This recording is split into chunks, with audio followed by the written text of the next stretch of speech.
Graf sinus.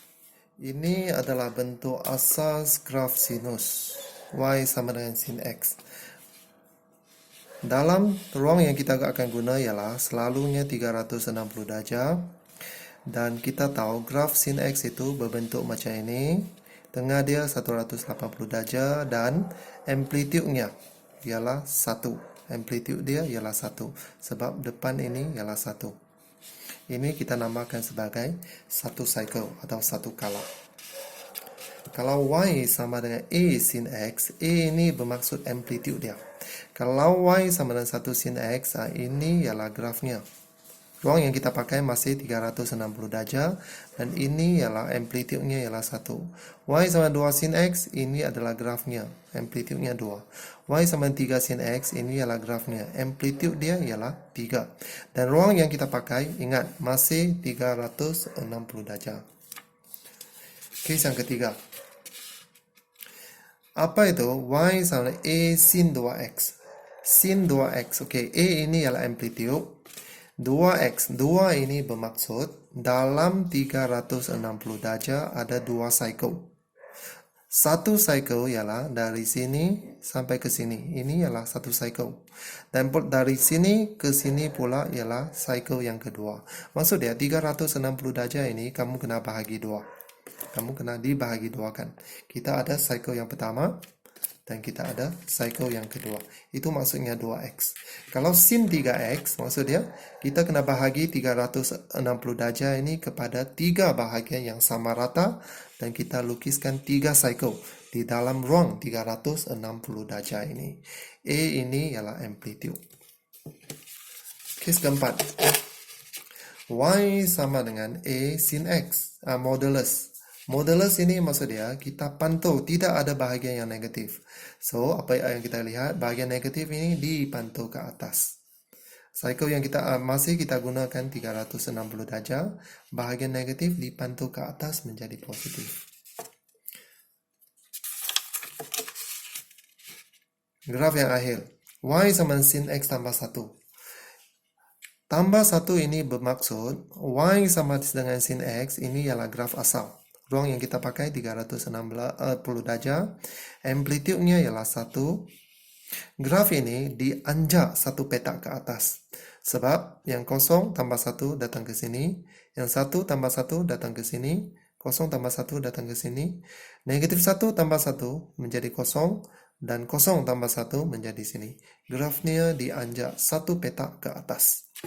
So, konsep ini boleh dipakai untuk graf cos.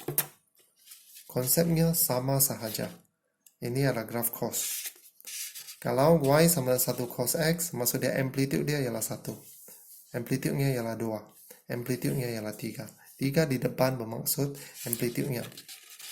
Y sama dengan cos 2X, maksudnya dalam ruang 360 darjah ini ada 2 cycle cos X.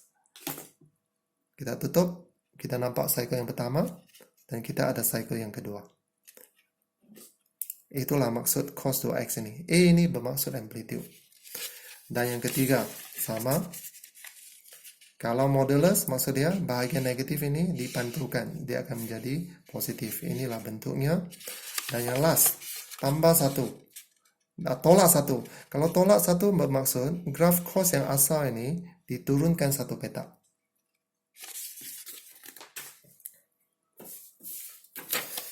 Ini adalah graf tangent pula. Untuk melukiskan graf tangent X, apa yang kita kena ingat ialah tangent 45 darjah sama dengan 1. Ini adalah graf untuk tangent. Dan kita tahu graf tangent ini ada 2 asymptot. Ini ialah asymptot. Satu asymptot pada 90 darjah, sukuan yang pertama, dan satu asymptot pada sukuan yang ketiga, 270 darjah. Asymptot ini ialah garisan graf ini, lengkungan ini tidak boleh menyentuh asymptot tersebut ke atas ataupun ke bawah. Tidak boleh menyentuh.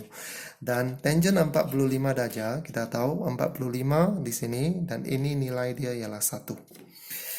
Kalau ini ialah Y sama dengan tangent X. Y sama dengan 2 tangent X. Maksud dia di sini nilai dia ialah 2. So graf kita akan naik sedikit ke atas.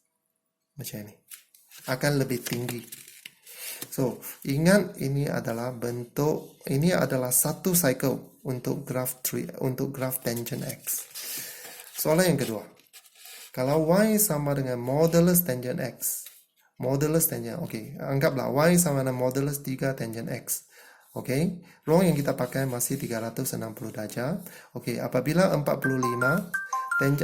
X sama dengan 45, so tangent 45 ialah 1 darab 3 ialah 3. Bahagian sini akan pergi ke 3. So 3 ini, graf kita akan lebih tinggi sedikit. Apabila kita memantulkan modulus, apabila kita memantulkan bahagian negatif ke atas, bahagian negatif dipantul ke atas, maka kita akan dapat graf yang macam ini. Bahagian negatif dipantul ke atas. Yang ketiga, kalau Y sama dengan tangent 2X. Kalau Y sama dengan tangent 2X, apa yang kita akan buat ialah 360 darjah ini kita bahagi kepada dua bahagian. Bahagian yang pertama, kita ada satu cycle. Dan kita ada satu cycle lagi pada bahagian yang kedua. Ruang yang kita gunakan masih 360 darjah. 2X ini maksud dia kita ada 2X ini bermaksud kita ada dua cycle dalam 360 darjah. Konsep yang sama seperti yang cikgu bincangkan tadi. Ini adalah contoh. So, Y sama dengan sin X. Tadi kita gunakan darjah 0 hingga 360 darjah. Tetapi sekarang kita guna pi. So, kalau soalan beri dalam pi, kita kena gunakan pi. Konsep yang kita pakai masih sama. Ini ialah satu cycle. 300 darjah, 60 darjah, ada satu cycle. Amplitude-nya 1. Soalan yang kedua. Kalau Y sama dengan negatif sin X. Negatif sin X maksud dia yang positif akan turun ke bawah jadi negatif, yang negatif akan naik jadi positif. Maka kita akan dapat graf yang macam ini.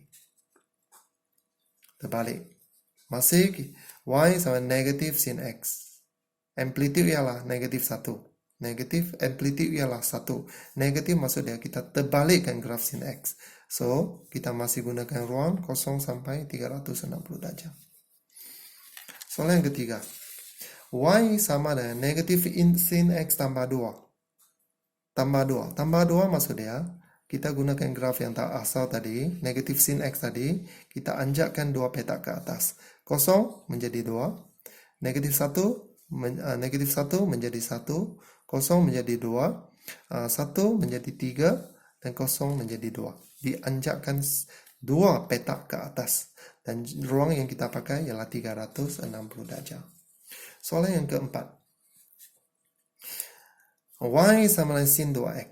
Sin 2X ini bermaksud dalam 360 darjah ada 2 cycle. Maka cikgu lukis 0 hingga 360 darjah. 360 darjah ialah 2 pi. Dalam ini kita ada 2 cycle. 2 cycle. Negatif maksud dia kita terbalikkan graf sin tadi. Tetapi oleh kerana ruang yang kita mau ialah 0 hingga pi, maka bahagian ini kita padam. Bahagian ini kita padam. So, kita hanya mengambil bahagian X di antara 0 hingga pi sahaja. Tetapi konsep asasnya, kita mesti lukiskan graf menggunakan ruang 360 darjah.